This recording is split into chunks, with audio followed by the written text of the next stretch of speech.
We at Rouge Rugby would like to send our condolences to the family and friends of Paul Myers. Paul served as a player, coach, administrator, and mentor. He was fiercely dedicated to growing the inclusivity of rugby at all levels and worked with Turf, Balmy Beach, and Rugby Ontario. He shall be missed.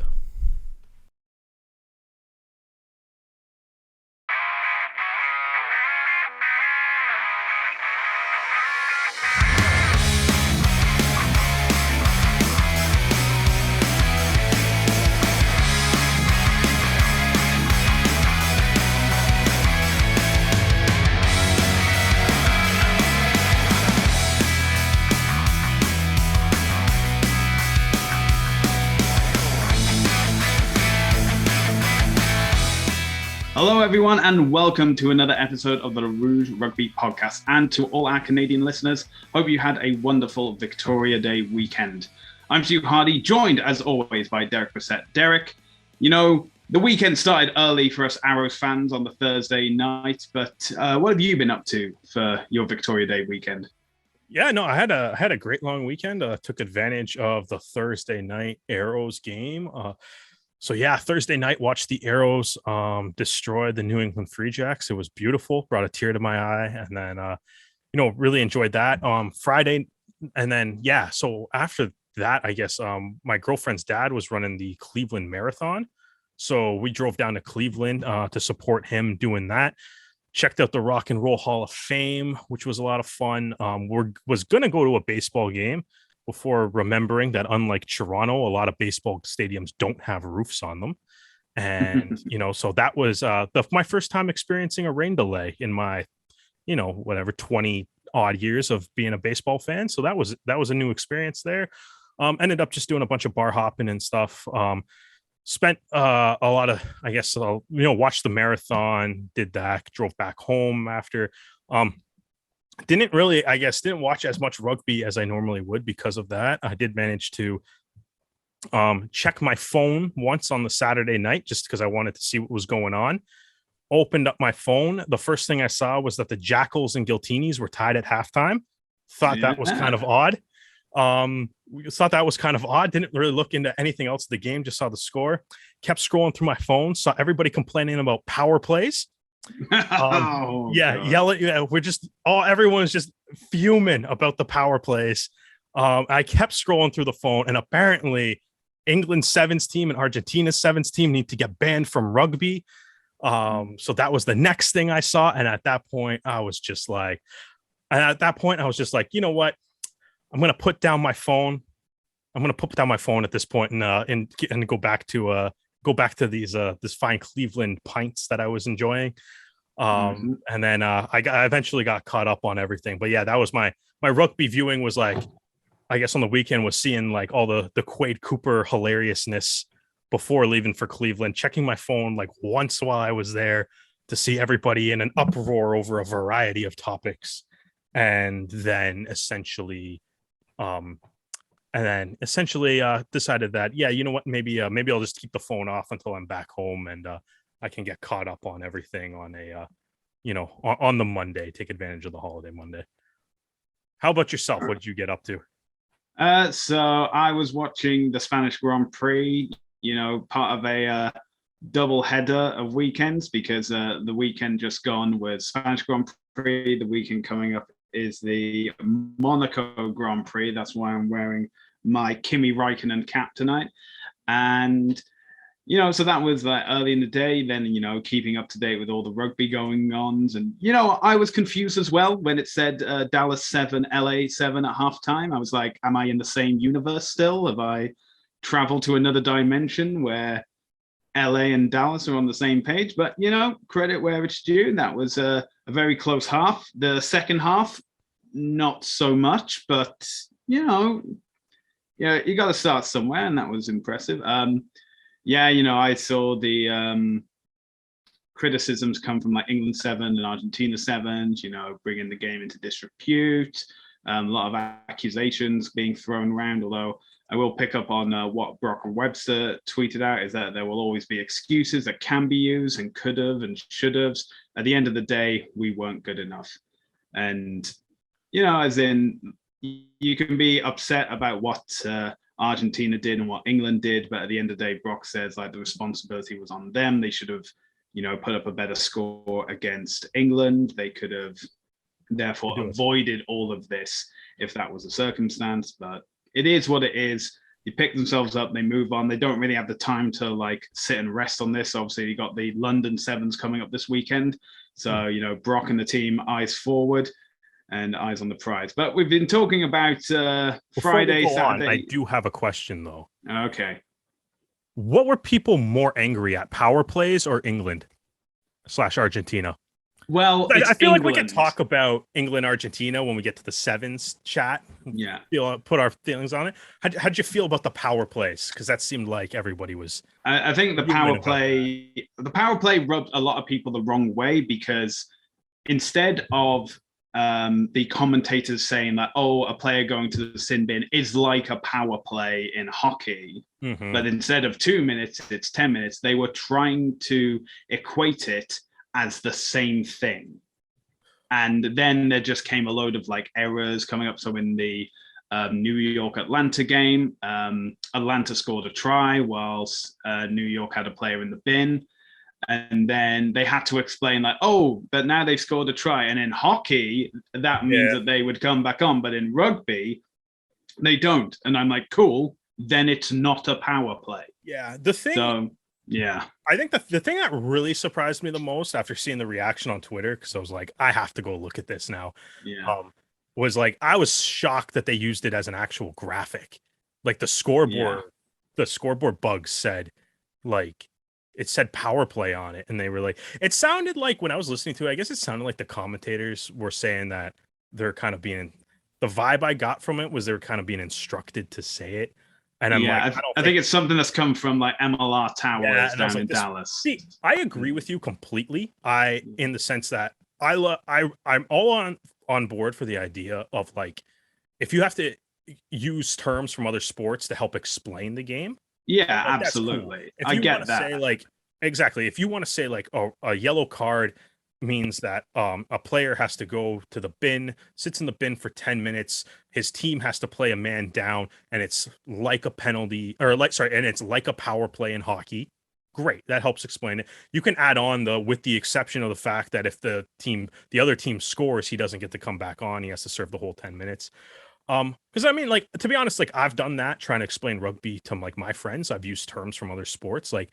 I remember like watching a game with a friend when the ref called for advantage, and their first reaction was like, why is the ref saying advantage? And I was like, it's basically like a delayed penalty in hockey. And like, I was like, and it's like they got the analogy right to help. They got the gist of what was going on. But I was like, but the next time it came up during the game to try to explain it, I didn't start saying this team has a delayed penalty. I kept using the word advantage. I just took the time to explain what the word advantage means, and then kept using the rugby terminology.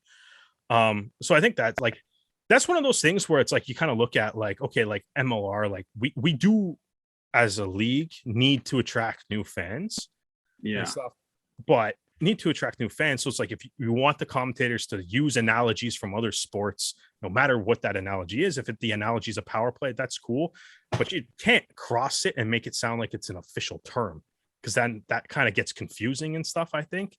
And then also, as you clearly do, it's like you can't alienate the diehard and the traditional fans at the expense of hoping you create new fans. Yeah. Right. And I mean, no, it's it seems to have been a bit of a mess, a bit of an issue with the commentator using it. But even still, it's something that you can find, especially as like a diehard fan, kind of insulting, because you have this scenario of, you want to use this new terminology from other sports to attract fans. And yes, we get that. We understand that. But when you use it, and as a result, it's used incorrectly. So if you say, it's a power play, New York, they've got a man in the sin bin for 20 minutes because it's a red card.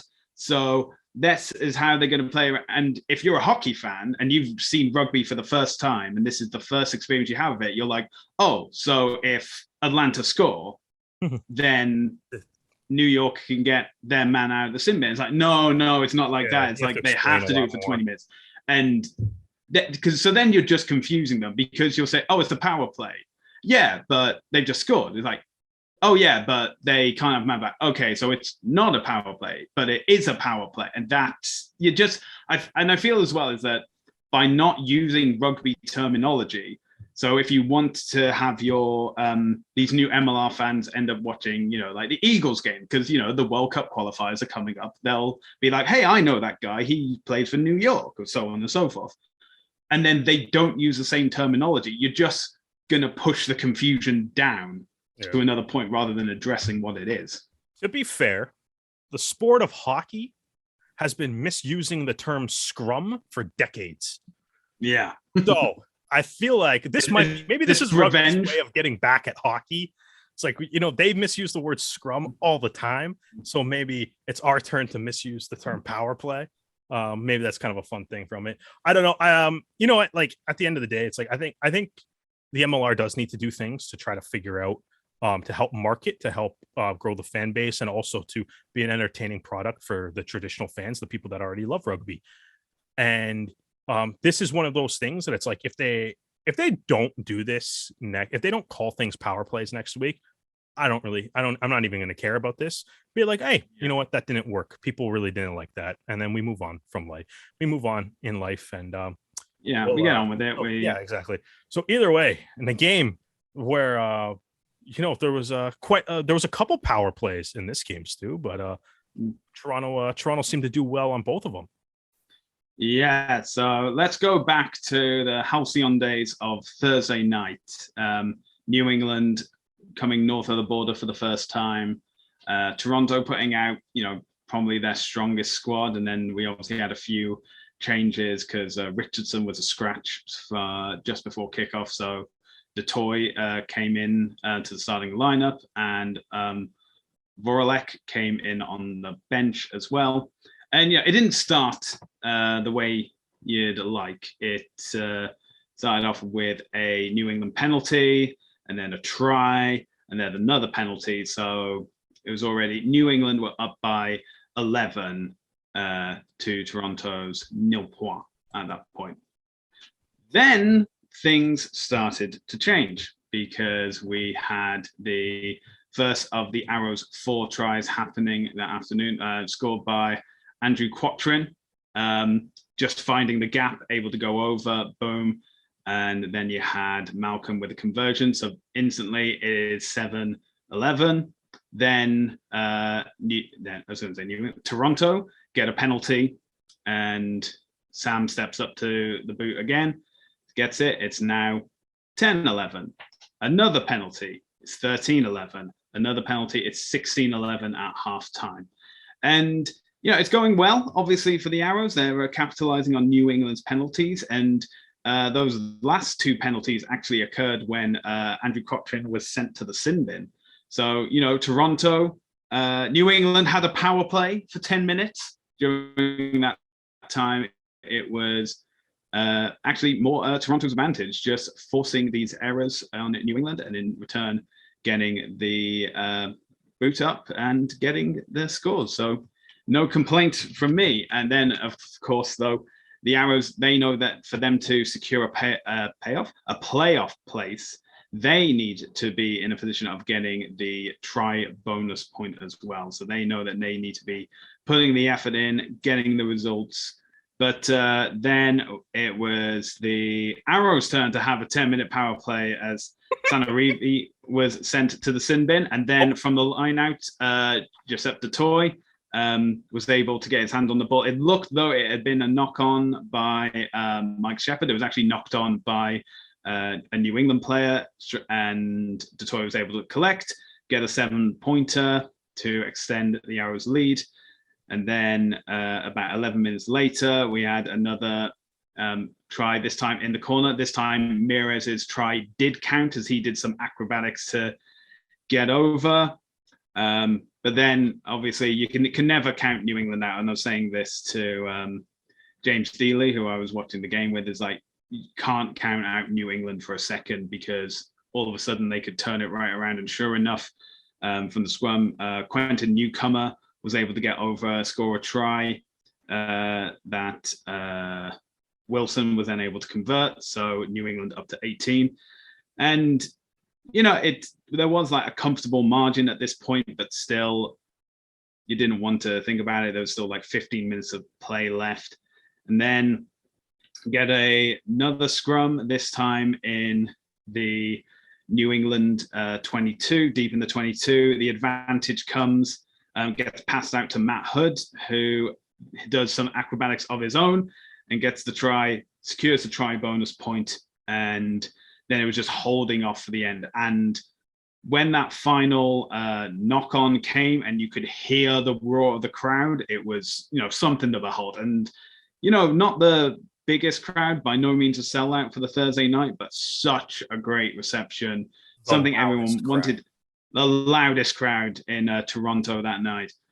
Final score, Toronto 33, New England 18. The 10-match streak comes to end by the hands of the Arrows. Okay, so first of all, I'm sorry if I just burst out laughing halfway through your thing, but actually hearing you say the word power play in the middle of a rugby update is hilarious to me.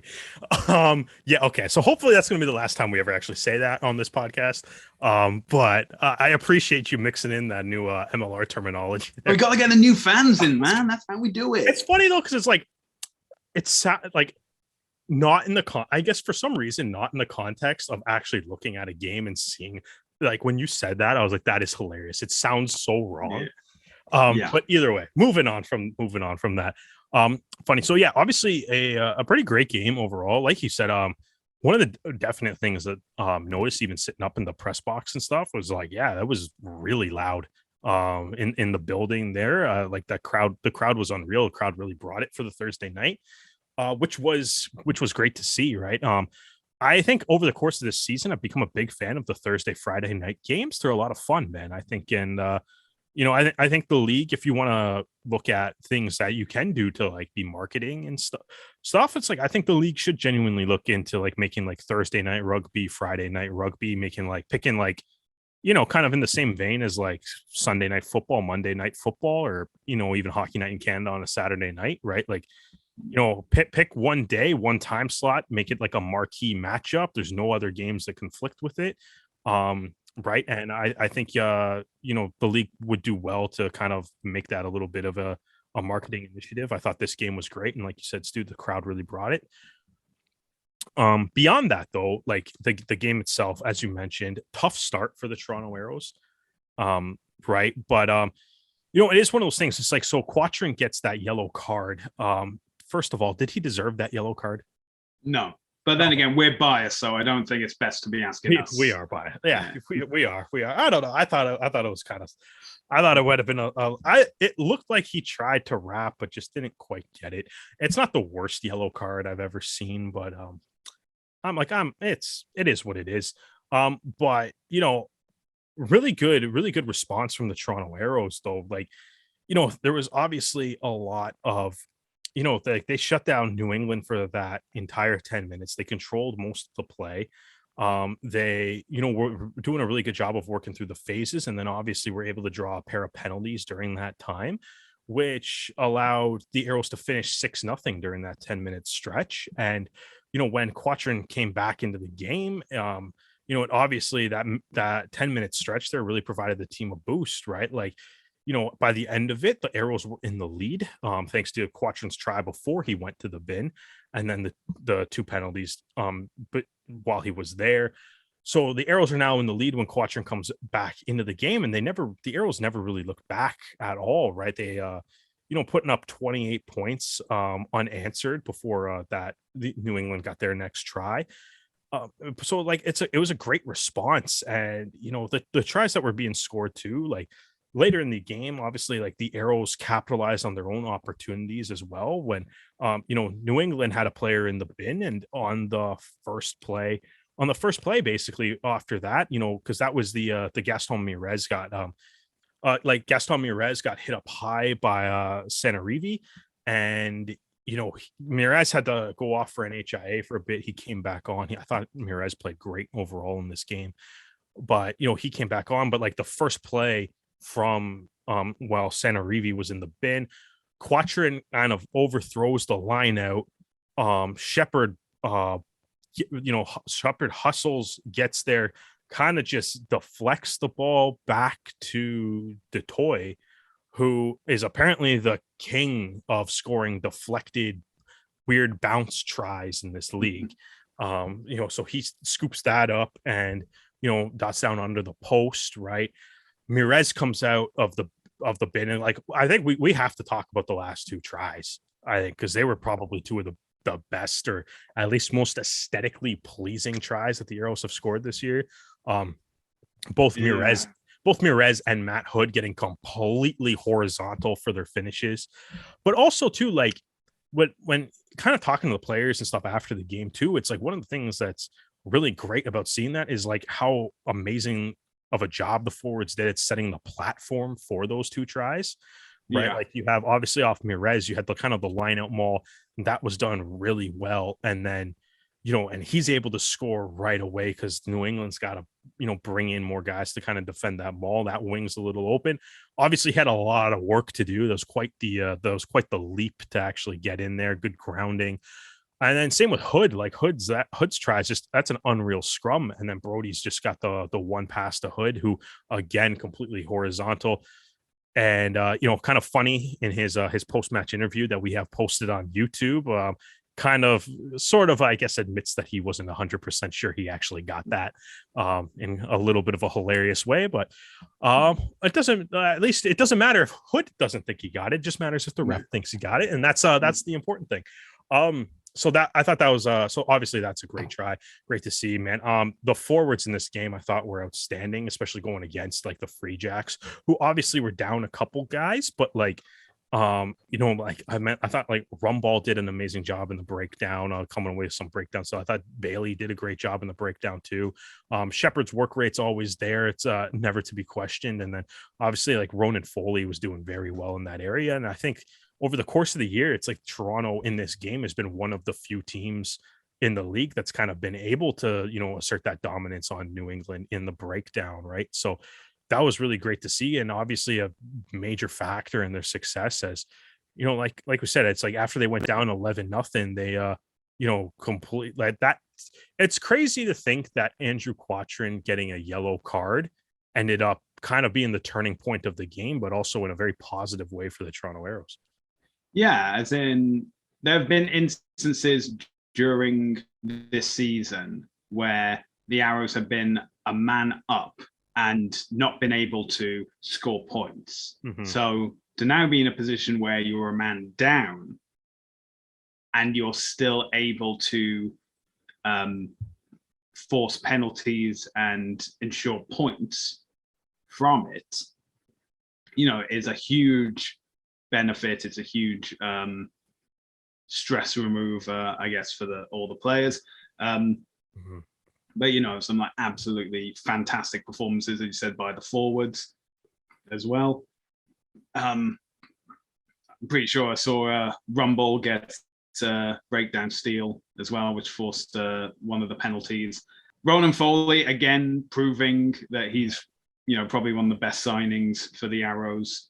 Been great. Lalani Faleva, another fantastic run, which also unfortunately seemed to gas him for the rest of the game. But it's things you love to see, and he chip kicked after that too. Exactly, it's like put him in any position. Put him, if Sam Malcolm's having an off day, we'll get Faleva in at number 10. I'm sure he'll love that. Yeah, but I can't believe he didn't play scrum half earlier this year. I know, man. Well, yeah. Well, it is what it is. As in, that's the thing. I'm sure Jamie McKenzie can now go back into retirement now that Faleva's there to pick up the slack. Faleva's the next guy up after McKenzie. That's what's going to happen. That's the depth chart right now.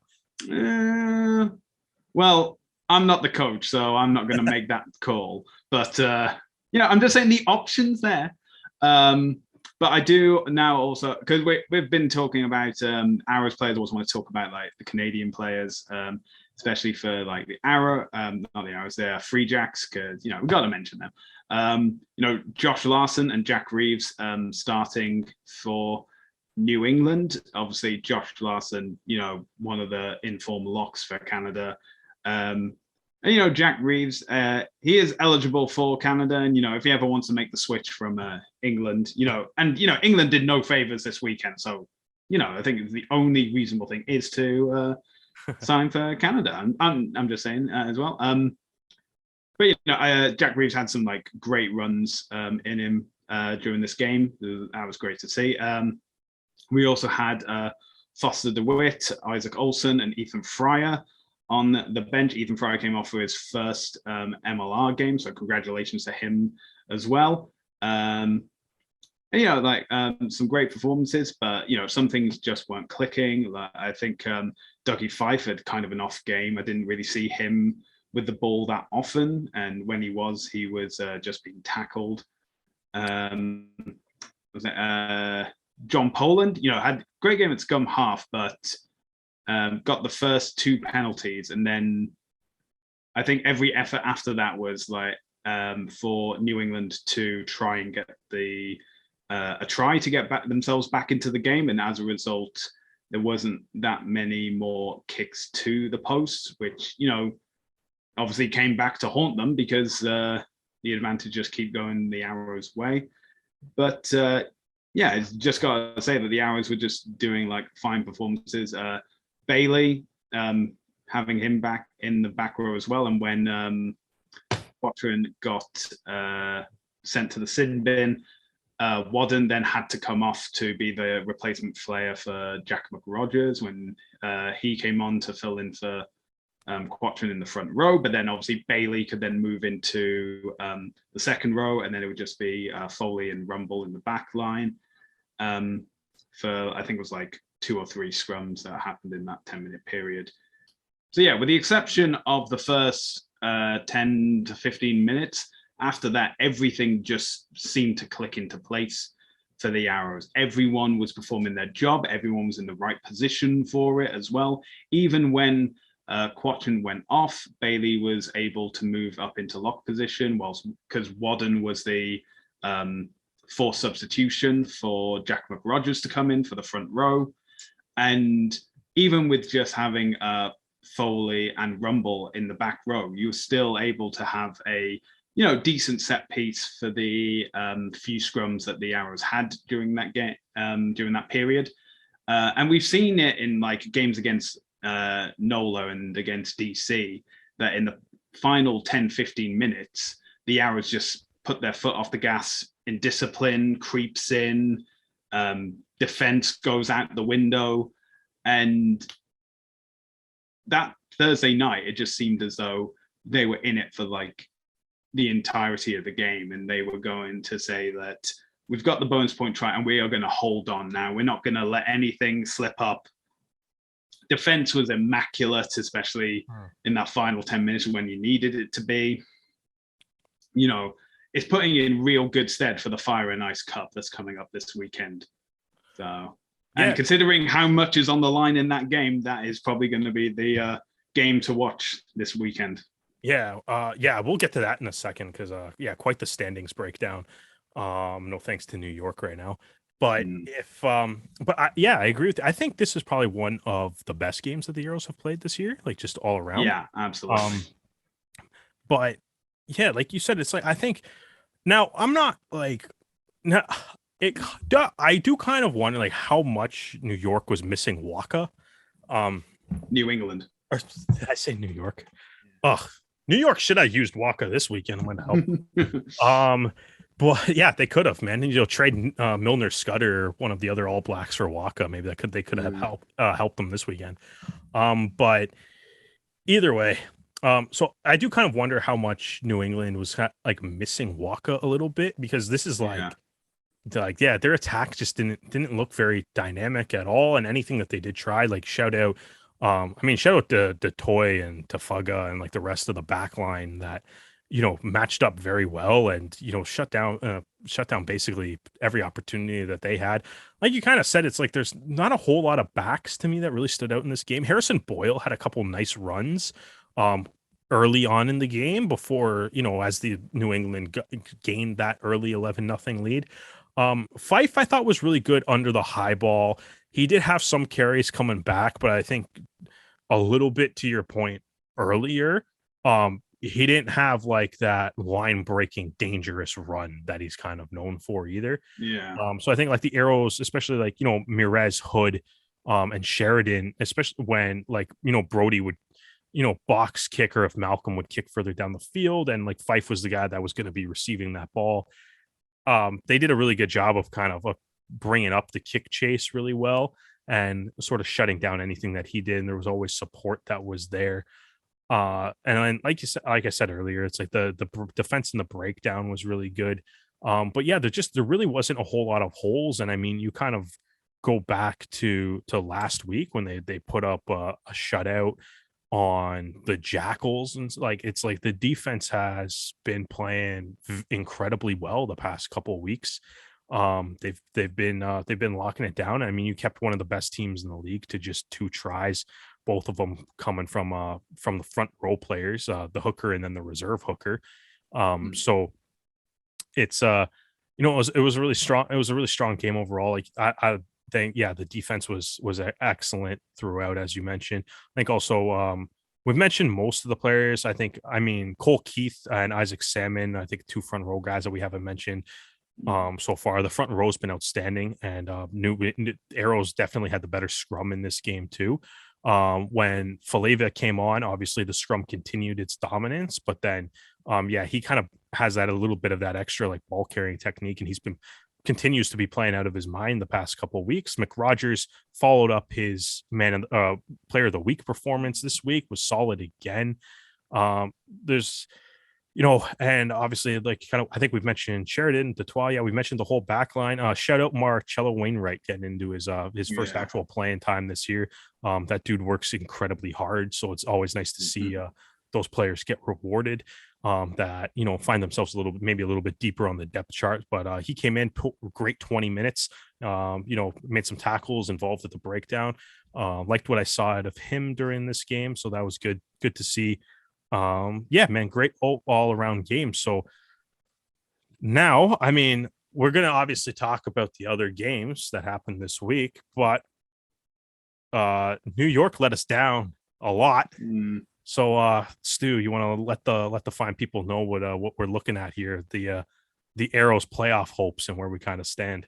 Yeah, unfortunately, Arrows fans, it's not looking great because with the Rugby ATL victory over New York, and a remarkable one we'll get into later, it is currently in the East. We have New England at the top of the standings, and it's one of the things of like, if they had won this game, obviously we wouldn't be talking about positions and so on and so forth, but it would have been a case of New England would have secured their place at the top of the Eastern Conference. They're currently on the 56 points, and Rugby ATL and Rugby New York are both on the same of 47 points. So with only 10 points left that ATL or New York can claim, all New England need essentially is a losing bonus point and a try bonus point in either of their 2 games, and they have secured the playoff final for the East. But ATL, they are now on 47, New York are on 47, and Toronto is on 40. Like I said, only 2 games left, so 10 points available, and we have the Fire and Ice Cup between the Arrows and ATL this coming weekend. New York, at the same time, will be facing Old Glory DC. So essentially, the Arrows will need to get 2 ideally bonus point wins, and for them to help secure a playoff spot. But at the same time, we need Atlanta or New York to lose both of their games and to not collect any losing bonus points or try bonus points. Ideally, there is a buffer of like 2 or 3 points, but at this place in time, just say no points ideally would be better. But and that's the thing, even if the Arrows do get a 5 match point victory and go up to 45 points, and Atlanta get nothing at 47, Atlanta the following week in the final round will be facing NOLA Gold. And again, if it's a case of a draw, losing bonus point, try bonus point as well. And it is one of these unfortunate cases where it's not just the Arrows doing whatever they can do. It's also another team has to do the job for us. In this case, NOLA Gold for ATL.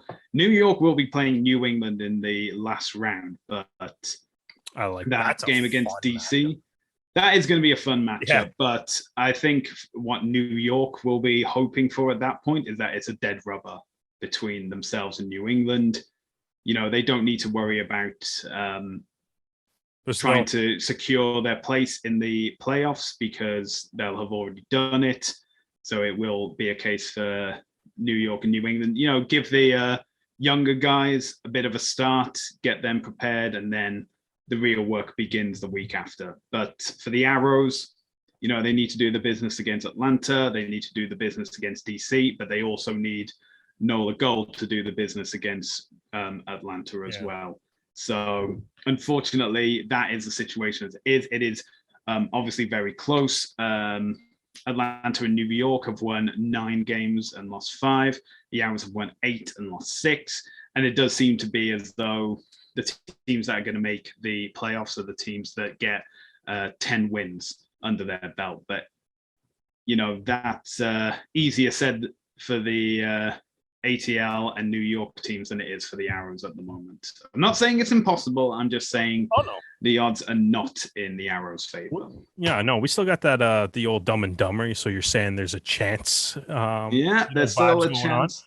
But I think an important thing to note too, the point differential right now, where Atlanta's plus 91, New York's plus 8, and Toronto is plus 50.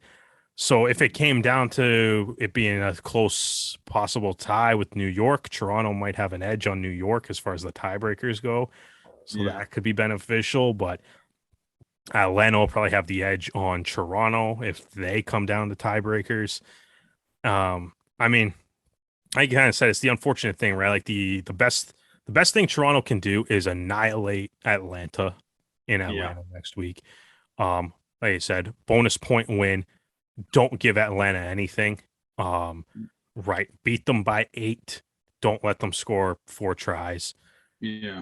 That's what's going to be needed. And then you become the biggest NOLA Gold fans in the world the next week. Who plays? I was going to say, actually, do you know the schedule? Who plays first in the final week of the season? The final week of the season, it is. Like, are we going to know? I've got a feeling it's like a Western matchup, which is.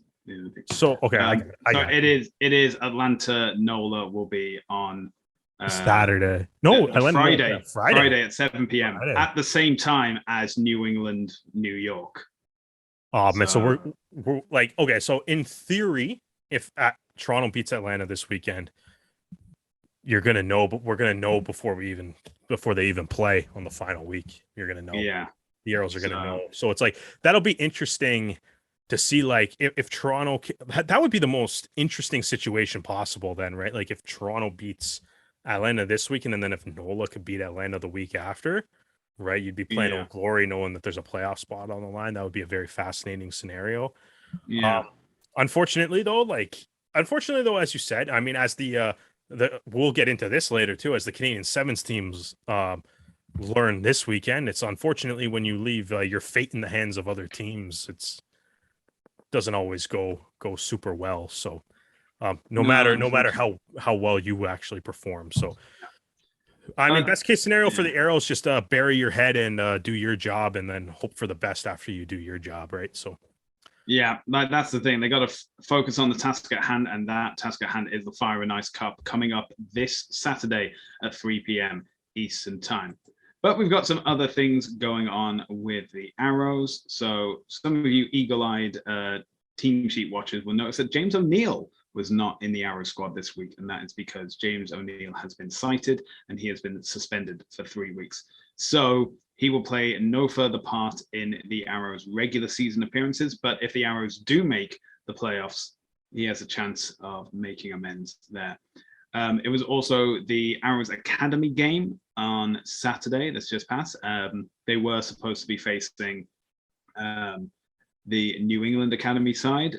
They unfortunately couldn't come north of the border, so they had to play. They were fortunate enough to play the Oakville Crusaders, who very graciously were able to step up for that match. And the final score was the Arrows Academy 45, Oakville Crusaders 14, and that is all in preparation for the Coast to Coast Cup, which will begin this coming Saturday. Yeah, and that game's on the Oakville Crusaders YouTube channel. If you haven't had a chance to watch it, I personally haven't had a chance to watch it yet. As I kind of said earlier, a bit of a busy weekend, but really kind of looking forward to diving into that and getting excited for the Academy and the Coast to Coast Cup and all the exciting, growing Canadian high performance rugby that's been happening in our country. Well, speaking of Canadian performances, we have to look at the 5 other games from MLR this weekend. And first up, we have the highest scoring MLR game on record, DC versus Houston. The final score, DC 42, Houston 59. 2 things about this game that shocked me is that 1, a team can score over 40 points and still lose. And 2, this has happened to DC previously, I believe, that they scored over 40 points and didn't win the game because it was something like 46-47 or something along those lines. I'm sure James Dealey from MLR Stats will be able to inform us of what the highest scoring games are. You should have just asked about the game last week. Well, that's the thing. I saw it this. Oh, it was before it. Exactly. What am I saying? Oh man, yeah. Never mind. Yeah. See, time doesn't just affect me; it affects Derek as well. Yeah, I assume you could tell the future. I assume that. Yeah. That's how you afford that lovely apartment that you have behind you. You have the Biff Sports Almanac thing from Back to the Future, hopping on Cool Bet for all the MLR games.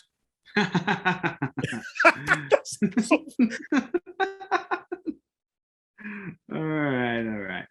Okay, so with all these try scorers, you would be expecting at least one Canadian to make their appearance, and they did, and that was the Sabercats fullback Rob Povey. Was able to score a try in the 24th minute, and he also set up the conversion for Van der Schip's try in the 75th minute.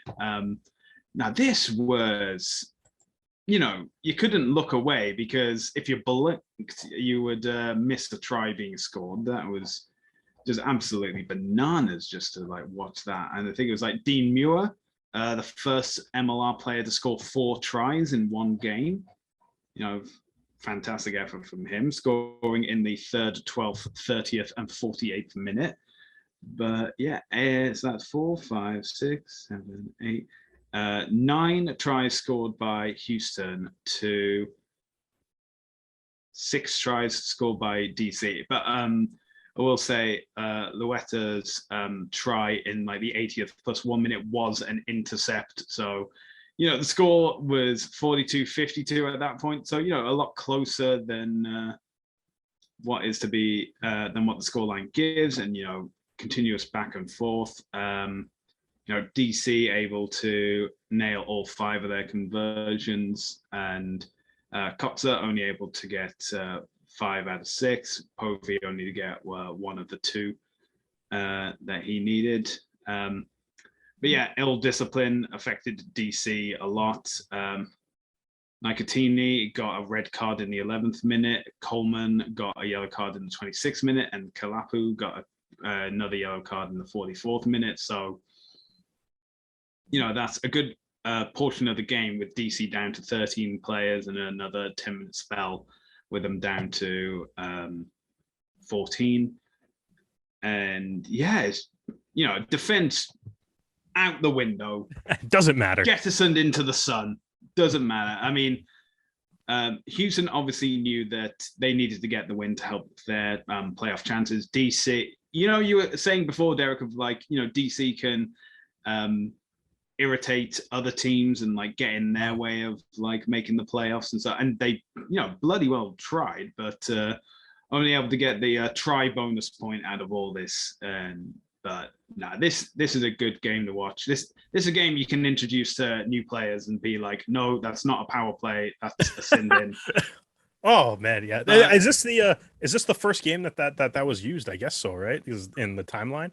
Well, that it may have been used for the Arrows game, but obviously we were at the game, so we have no idea. I rewatched the Arrows game. It didn't get. Nobody was mad on Twitter. That's the thing. Okay, fair enough. So yeah, maybe this was when it was first used. Again, I was watching it and just being like, I have to just keep my eyes on this all the time because the highlight pack is crazy because it's just like try. Yellow card, red card, try. Obviously a wild game. Like you said, shout out to Dean Muir. I mean, 4 tries in a game. Like you gotta setting the pace for all the MLR players to keep up to later.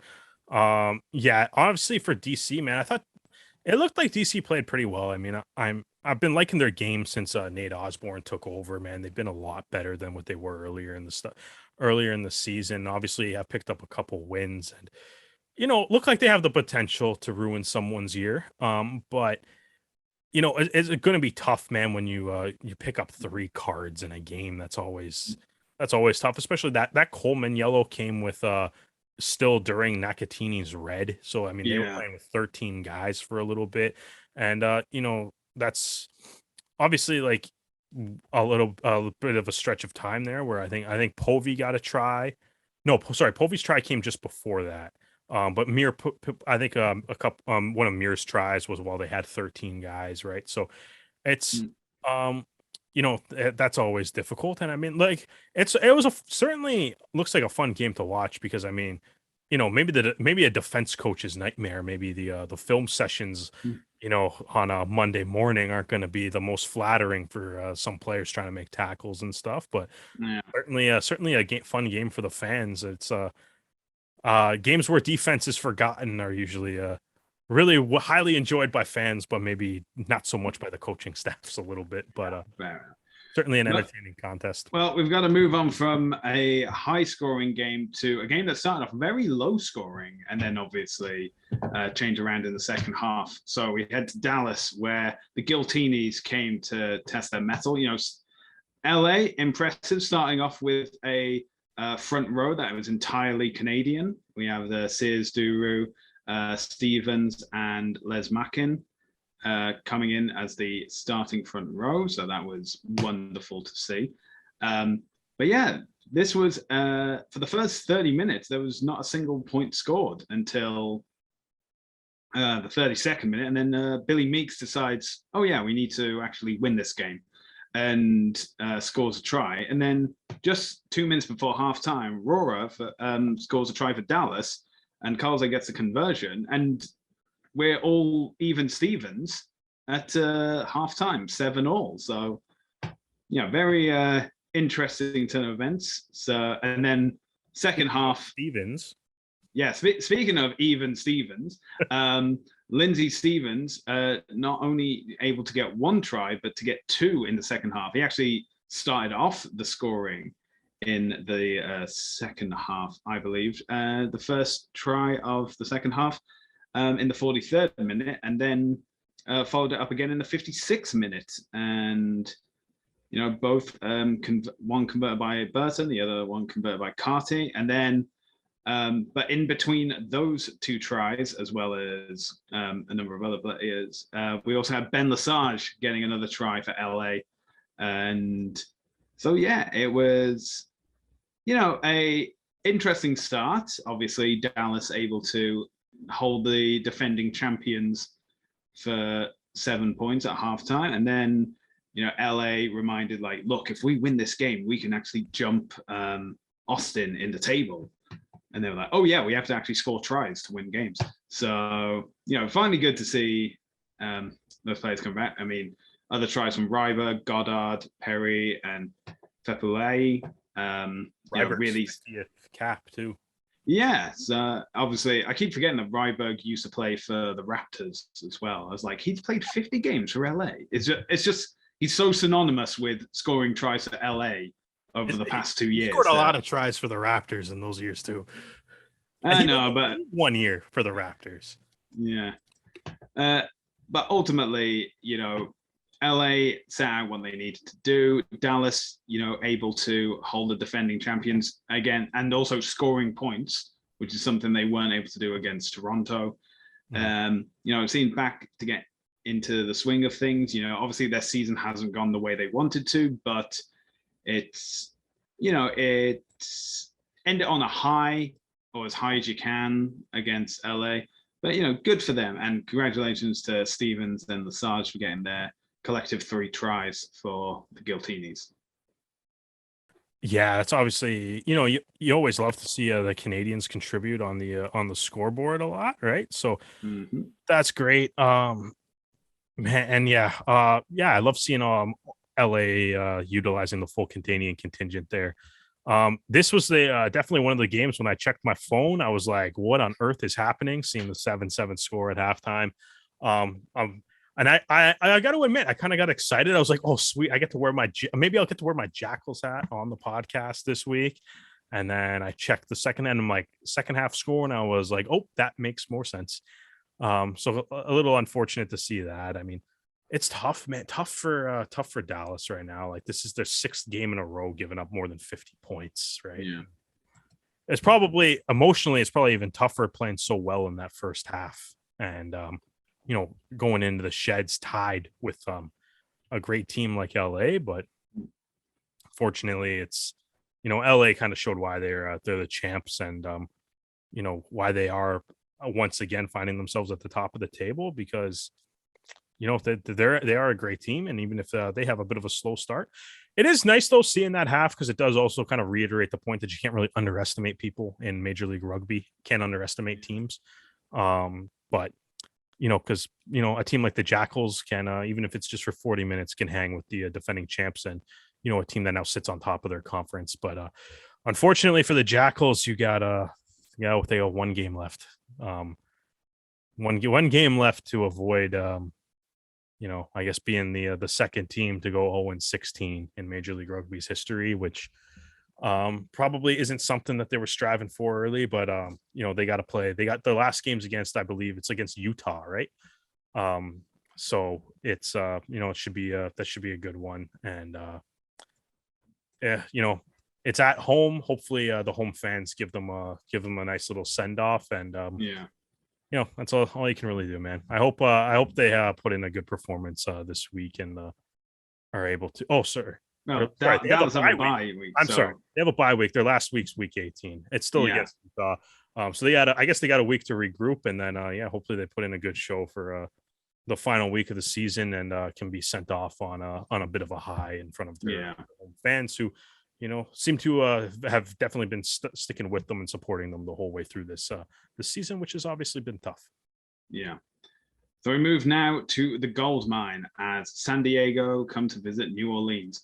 And remember you saying how how NOLA had the worst record at home for an MLR team? Yeah. Well, after their win at home last week, it was back to the usual for NOLA. This was not fun for them. Again, it was a case of San Diego is a team that needs to make the playoffs, whilst NOLA are already out and confirmed as 5th in the East. So, I think obviously that mental headspace for San Diego in knowing that they only have 1 game left and that they need to win at all costs. So set up first was Michael Smith getting the try in the 20th minute to get the first points on the board for San Diego. And then we had the first of 3 tries by Mr. Jason Higgins scoring in the 23rd minute. Then after a penalty try for NOLA, he was able to collect a knock-on ball and go the distance for try in the 34th minute. And then in the second half, this was probably, the try of the weekend, as San Diego went from one end of the pitch to the other. Great offloads, everyone in the position they need to be, and Higgins getting it under the sticks for a 7-pointer. So basically, 3 tries in the space of 40 minutes of game time. That is fantastic to see. There were some, Will Hooley was forced off with an arm injury. and Joe Peterson had to move up to fly half. And ill discipline creeped in. Michael Smith, although he got the try in the 20th minute, got a yellow card in the 29th. And then Nola got a yellow card. They got a red card, in the 72nd minute for Karoy for a really foolish shoulder to the head.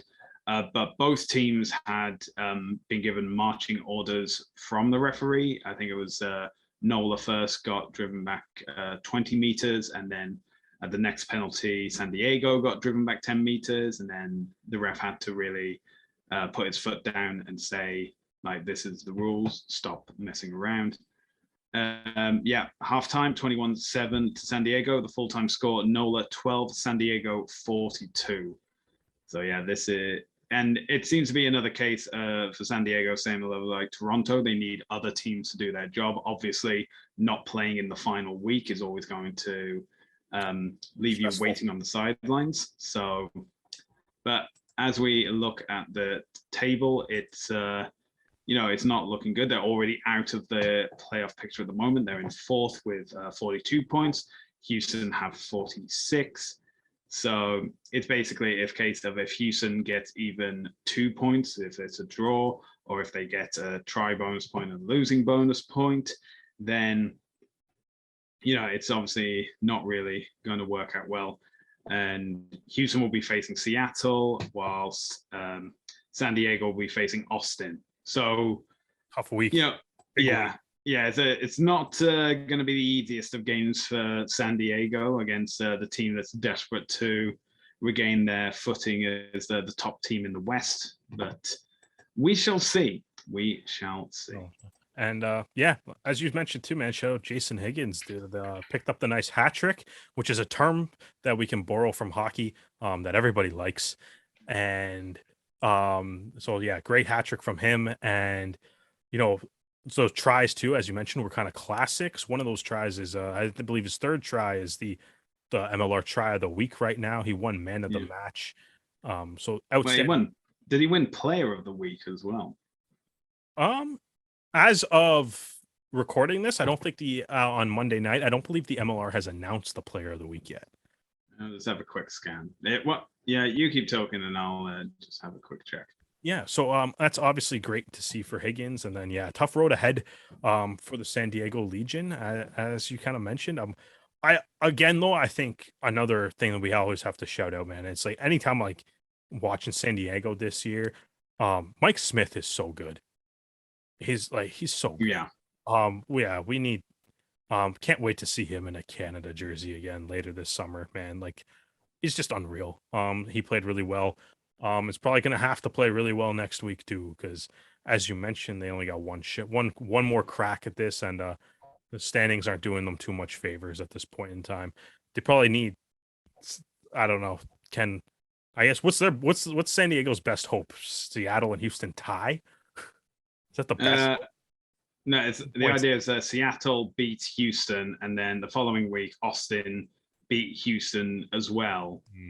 So, I say that it's also a case of if Seattle win. Oh, because Seattle are on 36. So sorry, Seattle are currently eliminated from the playoff picture. So it doesn't really matter. Not necessarily. It depends on how that tiebreaker shakes out. Well, it's a case of completely eliminated. Well, this is the thing, because if Seattle do get 10 points, San Diego, if they get a try bonus point win, they'll be on 47, so they'll be ahead regardless. So it's pretty much Seattle is like mathematically possibly, but realistically they're out of the playoff picture. Again, it's like if Houston get 1 bonus point or 2 bonus points over the next 2 games, they're secured in the playoff hunt. So it's not looking good for San Diego or Seattle, really. So Seattle know that they need a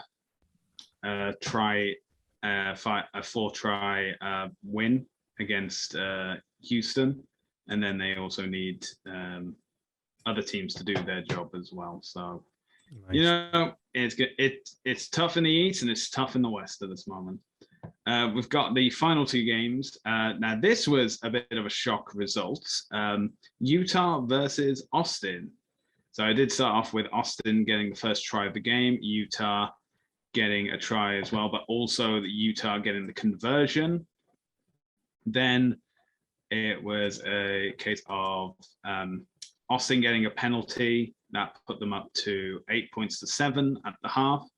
And then Utah got a penalty at the start of the second half to put them back in front. And then it was all Utah from that point onwards. It was Paul Lasike getting a try in the 66th minute. And then it was Neil Saunders getting a try in the 73rd minute. And that try by Saunders is just salt to the wound for Austin. Because they were still close. They could have still turned it around, but the defense just shut them out. And that result, by getting no losing bonus point and no try bonus point, that actually knocks Austin from the top perch in the West. They are currently now second behind LA. And the standings are so close. So LA currently have 49 points, Austin 48, and Houston 46. So it is very close. And Utah's having fun ruining teams' years too. So yeah, and it'll be interesting because the final game of their season is Utah versus Dallas. So two teams that have already been eliminated. It's a dead rubber game, but I think that's the game where the defense coach is like, right, I'm taking the week off, just score tries. I'm done. It's okay. Yeah, it's fine. And we can hopefully see like a massive try fest between those two teams. I think that was something that everyone would like to see. Well, I would like to see, but that's just me. And now we come to the final game of the week. And thanks, New York. Yeah, thanks a lot. Thanks, guys. Okay. Yeah, you hire all those All Blacks, and turns out you can't actually get the job done. I mean, in fairness, I don't know how many All Blacks actually played. I don't think because Naholo didn't play, even though they announced that stacked like back row lineup and then didn't really use it. Yeah, because I remember Andrew Coe and Quinn Nawadi getting some.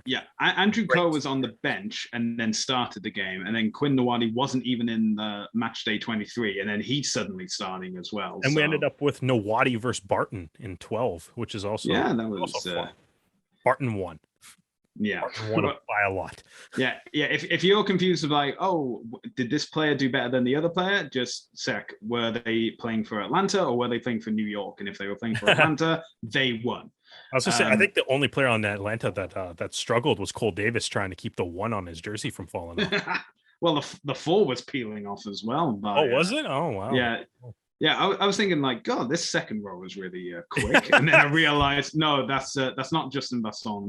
They're trying the old like 2-3-3-1 forward attacking formation. Putting 2 guys out on the wing. Yeah, but yeah, this was so obviously Atlanta knew what they needed to do. They'd had a 3-match losing streak, the longest in their history, and they needed to rectify it. New York. Mm-hmm. Knew as well that they needed to get a bonus point win, and that would have definitely helped their chances for the playoffs. Instead, they decided not to do that, and everything just seemed to be haphazard. And I think it was down to the late changes as well, because I'm certain that New York prepared their starting lineup as the lineup that's been training together and been focused on the game plan together, and just having these different players in different positions. I mean, Andrew Coe had it wasn't just Andrew Coe. I think a lot of the passing for New York was just really sloppy, just going to feet, just going to places where players no longer were. And yeah, it was just, I'd sum it up as though each of the New York players trained for this game individually. Yeah, they just played bad. One thing I do find kind of interesting, looking at it. So that was the, I believe that was the 8th New York home game this year. Which obviously they've been playing at JFK Stadium there in Hoboken. They have New York has 5 losses this year. Yeah, 4 of them are at home. Yeah. Right. And it is interesting to see. And I was like kind of looking at their losses at home and stuff too. And the teams that they've lost to at home are the Free Jacks, the Arrows, the Free Jacks again, because they played them twice. Yeah. And then Rugby ATL. Their lone road Yeah. loss is when they got absolutely annihilated by LA. Yeah. But it's like they're losing games to these like physical, like teams that are very physical, really good around the breakdown. Yeah. Right. And it's like New York's good around the breakdown. I'm not saying they're not. But like when you got wingers and fullbacks like this team does, and that this team has added or whatever, like obviously, like I mean, Fidow, Nahalo, Milner Scudder, even like Lockyer if he's playing. Even guys like Emery Fuatai in the middle, Quinn Nawadi, who goes between the middle and the wings, depending on what you want him to do. Yeah. They're built like a team that wants to play expansive rugby, and it feels like they can't do it at home. Yeah. Or whatever. Well, it also doesn't help that Tucker gets himself a red card after doing 2 red card level offenses within the space of 6 seconds. Yeah, that definitely did not help. Yeah, that was not a whole lot of arguing on that one. No, that was that did not help. And I mean, obviously, that means they're probably without him for you would think a couple weeks at least. Yeah, well, 3, well, at least 3. Obviously, received the red card for one offense. Probably going to be cited for the other as well. It's like you get both. You get for both. But like so. I mean, I don't like it's tough. But yeah, like I find it interesting that it's like the way that their team's built, because it's like we watched the game against Toronto when you put them on like the proper size pitch. Whoa, dude, carving up the Arrows defense in that game. Right, loving that attacking rugby, loving that width. Can't do it at home though. It's weird. No. And it's like 4 of their 5 losses are at home, and they're losing to the other Eastern Conference teams a lot that like that, enjoy that physical brand of rugby, right? Yeah. So it'll be interesting to see what New York do in this off season. Do they stay at JFK? I feel like New York throughout their entire history has just been constantly in search of a stadium. Yeah. Well, I mean, it's New York. It's an ongoing battle in New York or whatever. Yeah.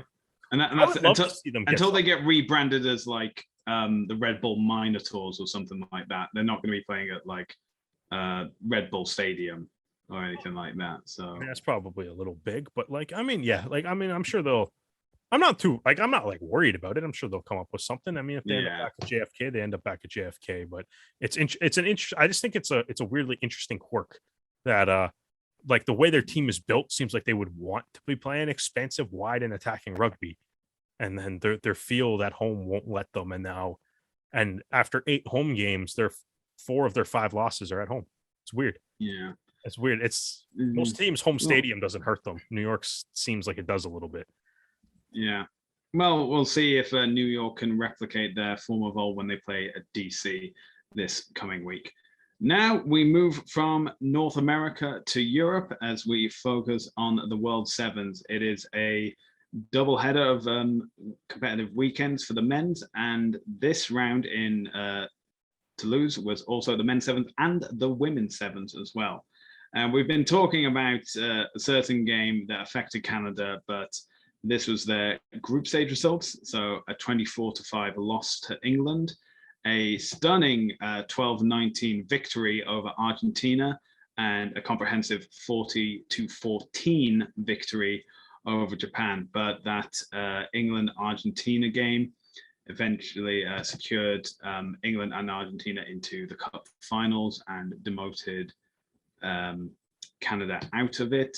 Then it was a narrow 19-21 loss to Spain, and then a comprehensive 27-7 loss to Wales, with the final ranking position of 13th, which is really unfortunate, but it's disappointing. And that there has been talk. I know, like rugby figures such as like Nigel Owen say that this is counterproductive, and there should be there are offenses to this, like bringing the game to disrepute, wasting time as well. He even said that in circumstances where this has happened when he's been a referee on the World 7 stage, he's always told the player to score the try or else they would concede a penalty, and he's surprised that the coach didn't. Some people have also argued as well that there's no law to say that you have to score a try, and it's not only England's fault, it's Argentina's as well, because they didn't come to prevent scoring of the try as well. I should mention as well, Argentina did have a man in the sin bin at this time, so they were winding down the clock as well until that player was out of the sin bin. A red card. They were playing the game with the red bin.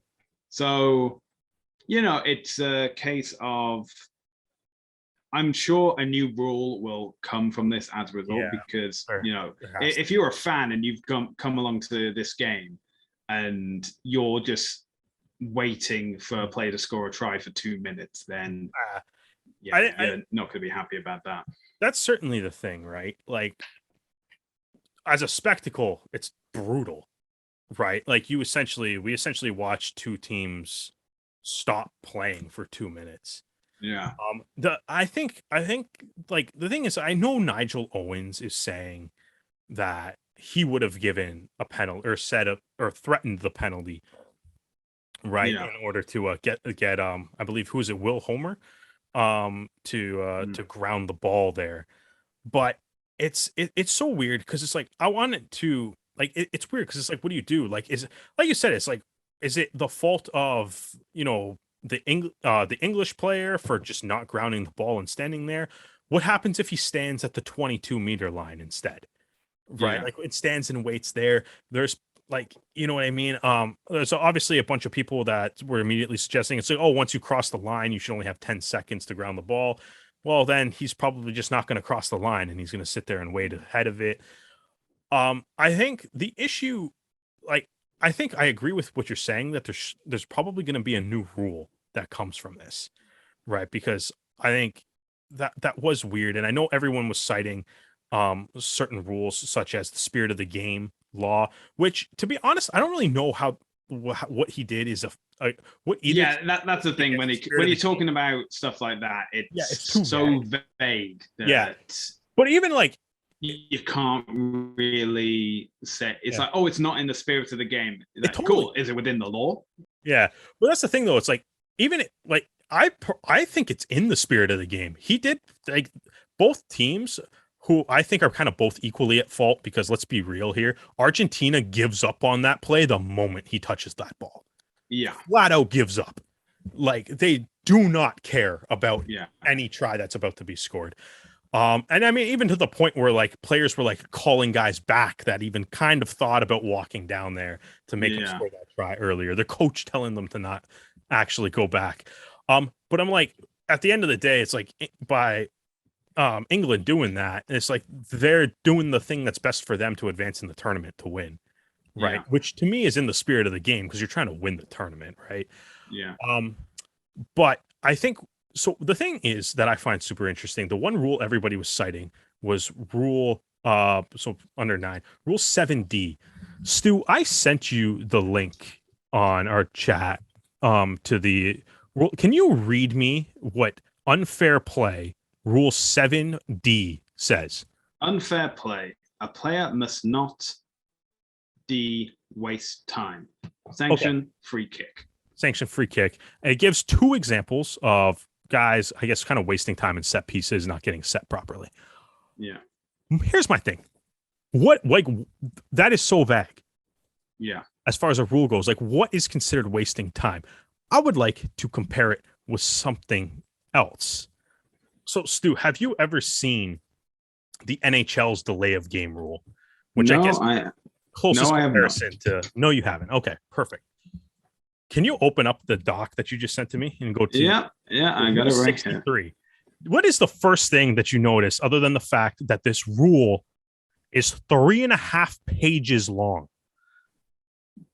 There's delaying the game, a minor penalty, and there's a lot.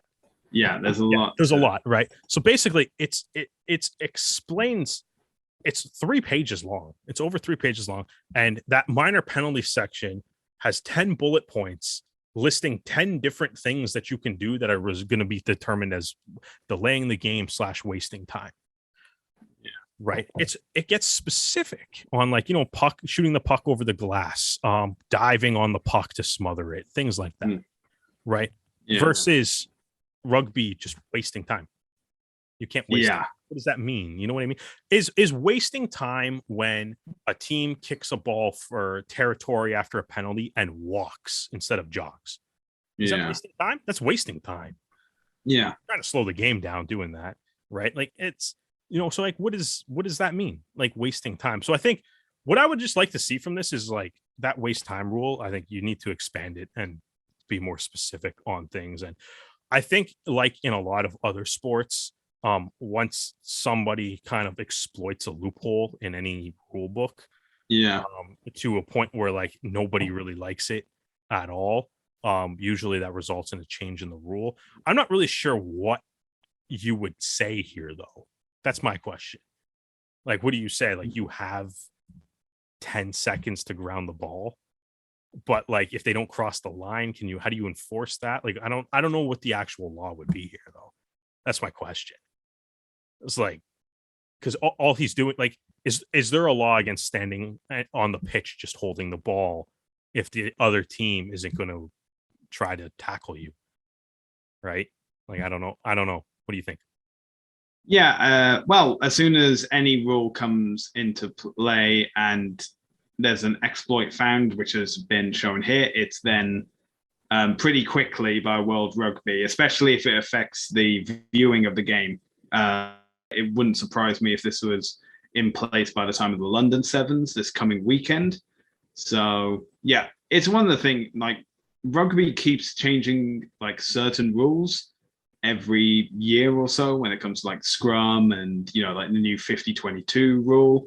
But, I think more clarity needs to be done for these kind of things as well, because when you leave it open to referee interpretation, it just makes it a crapshoot every time. I think was the interesting thing with, like, Nigel Owens kind of saying that he would have called a penalty there is the other ref didn't.